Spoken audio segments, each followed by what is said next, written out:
में 7 सीटों पर उपचुनाव का जो रण है उसमें विधानसभा सीट भाजपा प्रत्याशी, कांग्रेस प्रत्याशी, इनमें झुंझुनू से राजेंद्र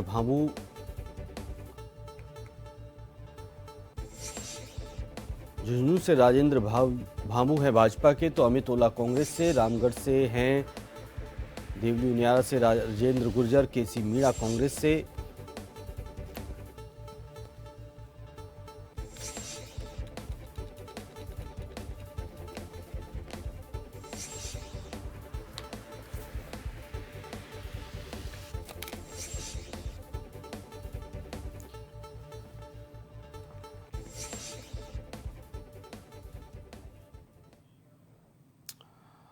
और ज्यादा जानकारी के लिए संवाददाता विवेक सीधे तौर पर हमारे साथ जुड़े हुए हैं। विवेक, 7 सीटों पर उपचुनाव होना है। दोनों ही पार्टियों ने अपने अपने प्रत्याशी घोषित कर दिए हैं। हालांकि अभी बीजेपी ने एक 84 सीट पर प्रत्याशी घोषित नहीं किया है, लेकिन अब जब चेहरे सामने आ गए हैं तो क्या लगता है किस तरह का अब ये मुकाबला रहेगा? देखिए, राजस्थान में 7 विधानसभा सीटों पर उपचुनाव होने हैं और उपचुनाव को लेकर कल देर रात कांग्रेस पार्टी की ओर से भी सभी 7 सीटों के लिए अपने प्रत्याशियों की घोषणा कर दी गई है। अब चुनावी मैदान में तय हो गया है कि कांग्रेस पार्टी उपचुनाव में किसी भी अन्य दल के साथ गठबंधन नहीं करेगी, क्योंकि तमाम 7 सीट जिन पर उपचुनाव होने थे उन सभी 7 सीटों के लिए प्रत्याशियों का ऐलान कर दिया गया है। हालांकि भाजपा की ओर से इन 7 सीटों में से एक सीट पर अभी अपने प्रत्याशी का ऐलान नहीं किया गया है, लेकिन 7 सीटों पर अब देखा जाए तो झुंझुनू में राजेंद्र भामू भाजपा के प्रत्याशी हैं, तो वहीं कांग्रेस की ओर से अमित ओला को जो है अपना प्रत्याशी बनाया गया। रामगढ़ सीट से सुखवंत सिंह भाजपा के प्रत्याशी हैं और आर्यन जुबेर खान जो है वो कांग्रेस के बैनर पर चुनाव लड़ रहे हैं।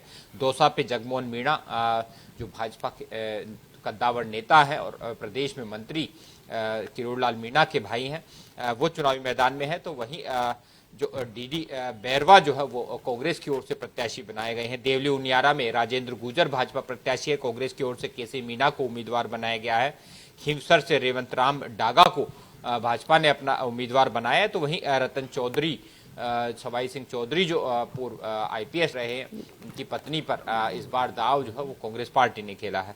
सलूम्बर से शांता देवी को भाजपा ने अपना उम्मीदवार बनाया, तो रेशमा मीणा को कांग्रेस पार्टी की ओर से उम्मीदवार बनाया। 84 सीट पर हालांकि भाजपा की ओर से भी अपना प्रत्याशी तय नहीं किया गया है, लेकिन कांग्रेस की ओर से महेश रोत युवा चेहरे के तौर पर अपना प्रत्याशी जो है वो मैदान में उतारा गया है।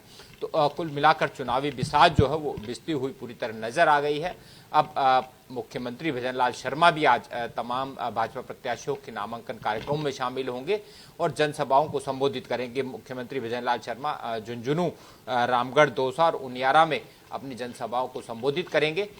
ये तय माना जा रहा था कि जिस तरह से टिकट वितरण को लेकर लगातार प्रत्याशियों के नामों पर मंथन हो रहा था और जिस तरह के हालात थे, तो ये तय माना जा रहा था कि कहीं ना कहीं मुकाबला जो है वो कांग्रेस के पक्ष में कहीं ज्यादा नजर आ रहा है, क्योंकि जिस तरह के चुनावी परिणाम लोकसभा चुनाव में देखने को मिले थे, तो इससे ये तय माना जा रहा था कि कहीं ना कहीं इन उपचुनाव में कांग्रेस पार्टी को अच्छा फायदा हो सकता है। लेकिन जिस तरह से भाजपा की ओर से टिकट वितरण किया गया है, उसको लेकर के फिर एक बारी मुकाबला जो है काफी रोचक होता हुआ नजर आ रहा है।